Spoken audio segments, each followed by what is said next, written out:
Soldering is a quick and simple method to create a watertight, fully bonded and durable joint. A properly executed soldered joint is as strong as the base RHEINZINK material. A hammer-shaped soldering bit weighing 1.1 pounds, but minimum 3/4 of a pound is recommended. Its weight guarantees optimum heat storage without overheating. A wide supporting surface, the hammer edge, guarantees quick and even heat transfer to the soldering area. This is an important feature, as the solder will only flow to areas where there is sufficient heat.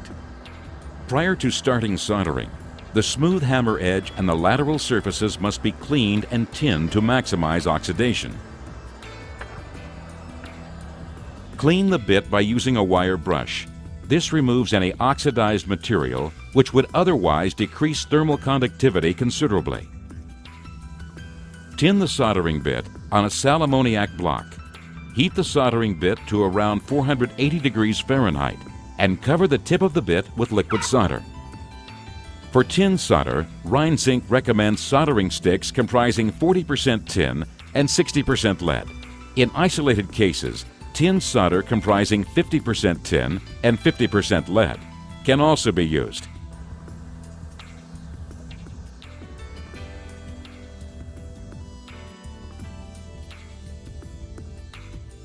A properly tinned bit facilitates the soldering process considerably and is an important prerequisite for a properly soldered joint.